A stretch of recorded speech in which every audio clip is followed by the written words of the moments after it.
Welcome to Monologues by Hassie, where I'm going to be dropping unsolicited brain dumps from the depths of my grey matter. I'll talk about life, money, society, and self-development, plus whatever else lies up there, whilst hopefully not getting cancelled in the process.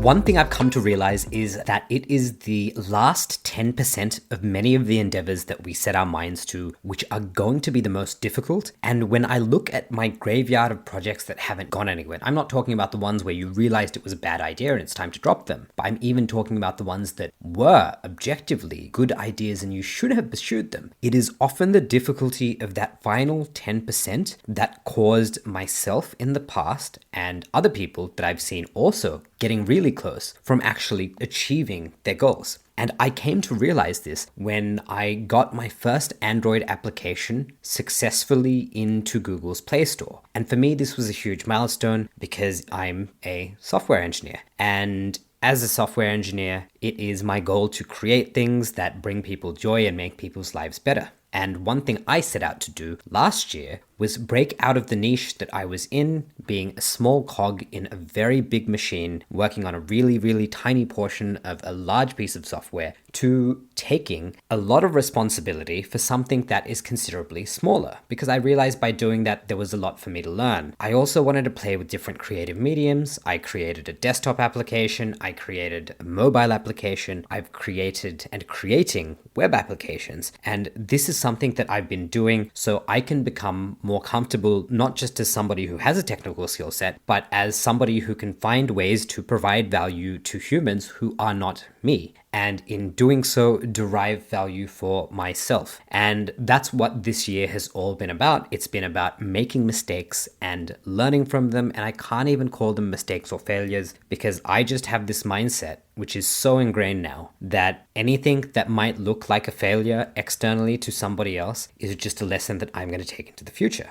And as I was saying, back to the point of this podcast, it is in the final 10% that most people quit, but it is in that last 10% where you will also be tested, which is the reason people quit so early. And let me take you through one example that I've had in the past couple of months since I've been on this creative engineering and product development journey where I realized that that last 10% really does drive people crazy. And it all came down to me getting my Android application across the line. So in terms of the total time frame, my application from development, so from idea development all the way to getting it approved, took about 5.5 months, which sounds like a lot of time considering what it was. But if I break that down, I spent 2 to 3 weeks actually building the initial application. And it was less than that. The reason I say 2 to 3 weeks is, for me, I was learning how to use front-end technologies for the first time. I was learning how to create landing pages for the first time. I wasn't somebody who typically built something that would be customer-facing. I was more comfortable doing stuff which helped the customer flows in the background. So doing business logic, moving things around, shifting data around, that was very much my life in the corporate world. So I was already pushing myself out of the comfort zone by doing something which people were actually going to have to use on their mobile devices. In that 3-week period, I sat down with designers. I got them to roast my app. I got them to roast my landing page.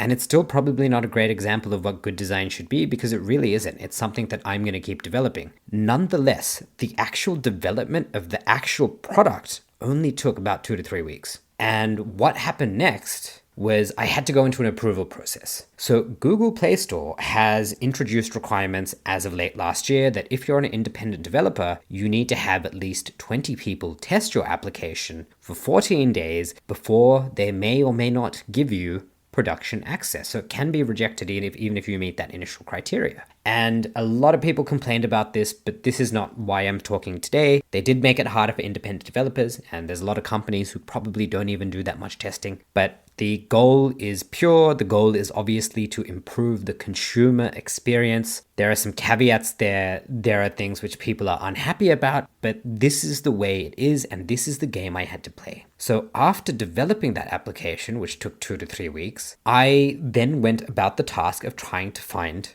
customers or trying to find users who would use my meditation application for 14 days. And the things I did in this process were I made a LinkedIn post on LinkedIn and let people know I was building this. I wasn't so active in saying, can you please come on? But I did make it clear that this is something that I did need help with, and if you're happy to volunteer, do that. And I remember that post ended up with something like 6,000 eyeballs, and it only got one conversion. So after getting 6,000 eyeballs on a LinkedIn post, I only got one person who clicked, went to my website, and actually signed up to become a tester. Now, the other people I recruited were some friends and families, but I still did not have 20 people. And even from friends and family, there were people who I messaged who are just simply too busy. And I could take that as a very bad thing. Maybe you need to get better friends, but it's really not the case. I know how stressed people are, and it would be great if they took 5 minutes out of their day to actually download my app, but albeit I didn't really understand how the whole thing worked, and I probably didn't make it easy for them to help me. And so from after that 3 weeks, it basically took me 5 months to get approved. And so one thing that happened is I remember once it was in that phase, I actually stepped on the brakes. I took acceleration off that project. I started other projects. I was traveling the world. I was working on other things. And I just kept this ticking in the background. And I didn't really pay it too much attention until I got to the point where I'm like, let's get this over the line. I was in Japan, and I remember I was saying, I would really like to complete this project. I would love to do that last 10% because I don't want to abandon it. I've already done the work of producing something. I've created a landing page for it. I've marketed it. I've gotten some people to sign up and test my application, but I still haven't got 20 testers, and I still haven't had them for a period of at least 14 days. And so I said, in Japan, I said, you are going to get this application into Google's Play Store. And at this point, it maybe 3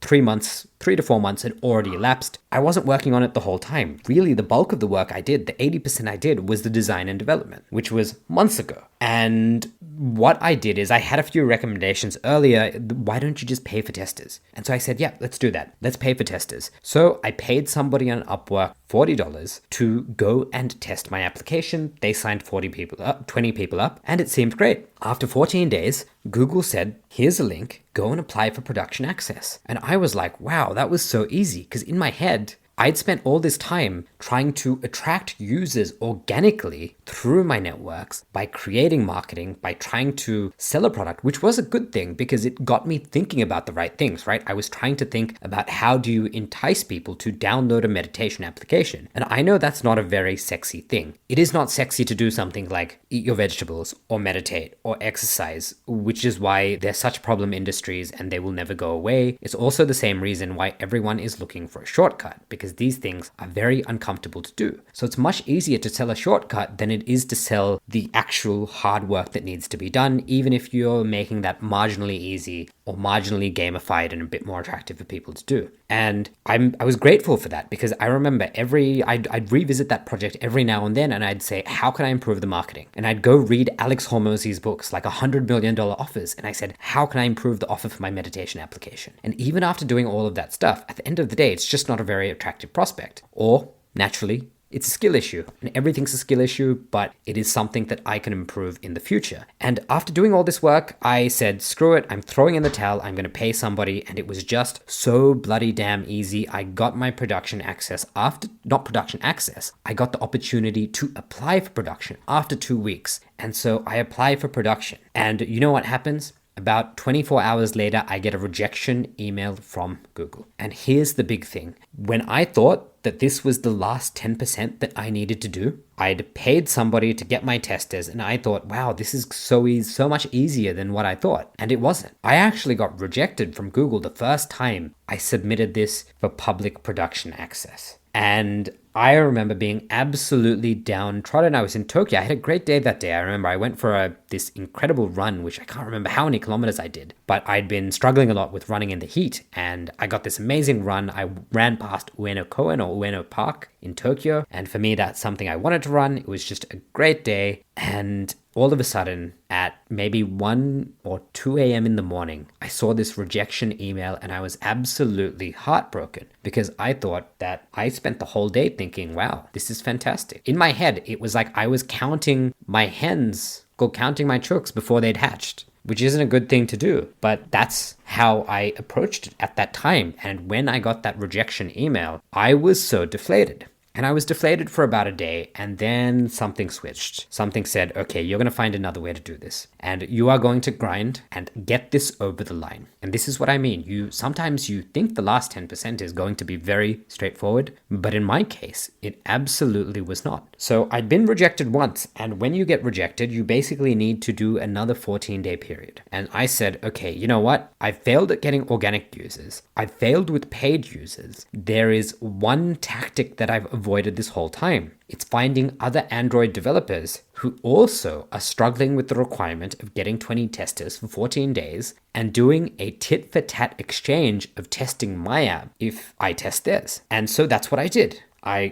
jumped on Reddit. I jumped on the channel that I was avoiding the whole time, because in my head, it's go develop the marketing and the sales skill so that the product can be successful without having to rely on these other mechanisms. And I reached out to as many developers as I could. And I think I recruited 40 people in the span of 1 to 2 weeks to come and use my application, which also blew my mind. And it was a lot of work because, yes, you think, oh, you're going onto social media. But for somebody like me, I don't actually enjoy being on social media and being the person who's constantly engaging on social media. And so to have to go onto social media and chase up after people and post comments and make posts and follow up and download other people's apps. Remember, you're not just commenting on social media. You actually have to download other people's applications, and sometimes you take a screenshot and post it there and they'll be like, cool, you've installed mine, I'll install yours. So you are making an exchange for testing. But this process was very exhausting because naturally there was a lot of chasing up I had to do.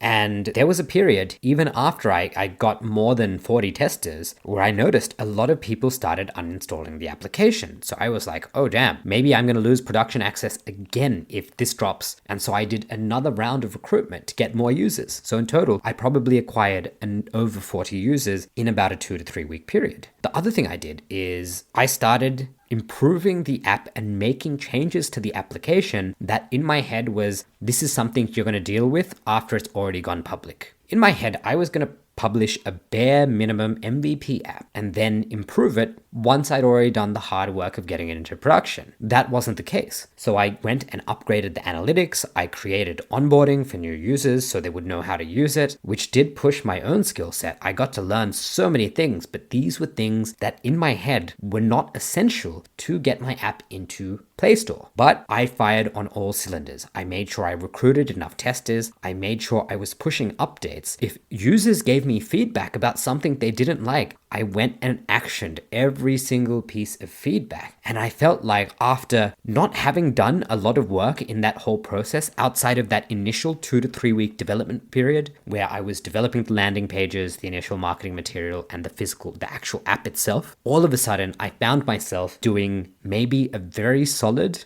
4 to 5 days of work spread out over a 3 week period just to get this over the finish line. And this is what I mean when it is the final 10%, which is absolutely going to be unexpected. And it is just something that you have to deal with, because I see so many people give up on their goals because they get to that 10% mark and then they pull back. Because it would have been so easy for me to, when I got rejected the first time, to say, you know what, this isn't worth it. I've already spent so much time. This whole process has taken 4 months, and be dejected. But I'm so glad that for whatever reason, something in my brain switched and we said, we are going to get this across the line. And I know how powerful that makes me, because I now have this whole set of experience of what went well, what didn't do well. And when I look at that approval process after the development that took me about 4 to 5 months, I can now say that this entire period could, in the hindsight, have been squeezed into about 3 weeks. And that's remarkable. I could have literally taken something that took 5 months, so which is the approval process, and bring that down to about 3 weeks.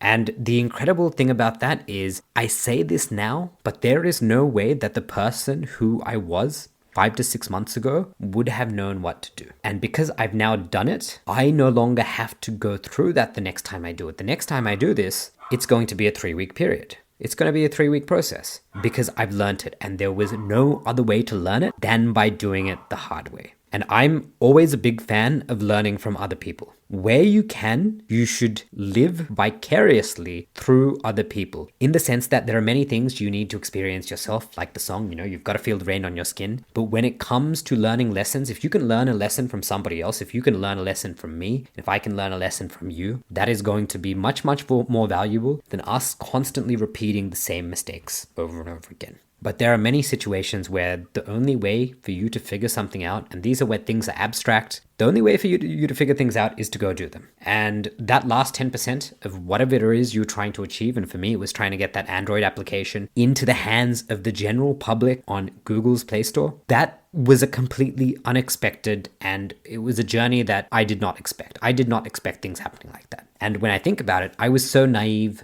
when I finished developing the app and started my closed testing that I would be able to recruit 20 willing people who were going to meditate for 15 minutes a day, and I was going to get this across in 3 weeks just through that. And I realize it's very hard to get people, even people who are your friends, to commit to something like that. It's a very difficult thing to do. And I'm grateful for the people who did help me. But for the people who didn't, I don't blame them for that, because it is up to me to entice you to create an incentive structure where you are positively rewarded for helping me achieve one of my goals. And so that has been an incredible lesson that I've picked up by dealing with that last 10% of the app development process. So not the development, but how do you get it into the hands of the public? How do you distribute it? And when I think about physical endeavors that I've done, if I think about the Sydney Marathon, which I did untrained, I only realized I was going to have to run or walk or crawl 42 kilometers half an hour before I had to do it. But I had the determination I was going to do it. And I remember when I got to that last 42 kilometers, I could barely walk. And there was an old man. When I say old, he wasn't that old. He was about 60, but much fitter than me. And he was telling me how his wife was even fitter than him, and she was aiming for a 4-hour time, and he was going to meet her at the end. And whilst I looked like I was dying on that 34-degree Sydney day when I'd already done over 40 kilometers, I remember talking to this man, and he looked as calm as anything. He was just walking his way. He was in a good time group. He wasn't disqualified. Like, I didn't get disqualified either. I was well within the pace group. But he looked like he just went for a casual stroll during the Sydney Marathon. And he said, for this last kilometer,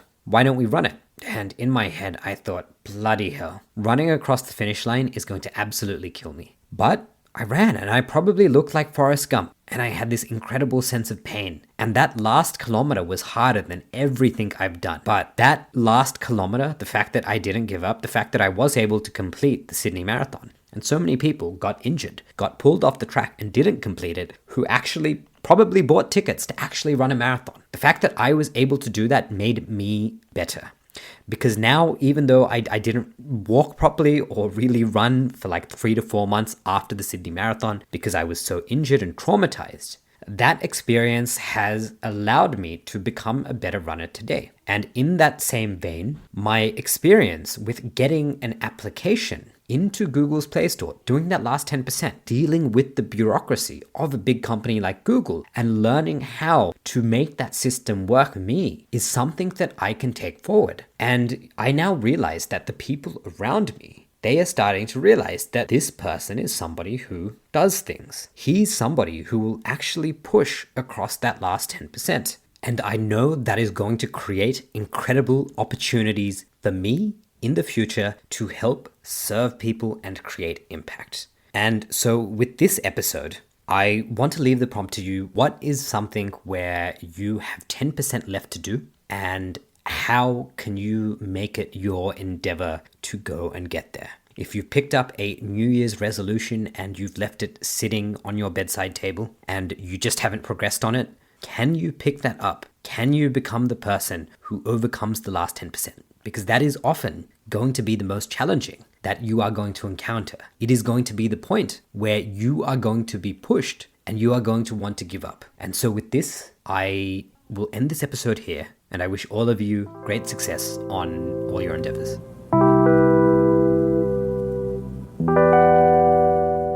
You've just made it through another episode of Monologues by Hassie. It brings me great pleasure to know that you made it to the end. To listen to more episodes, subscribe on your favorite podcast app or visit monologuesbyhassie.com. Thanks for swinging by.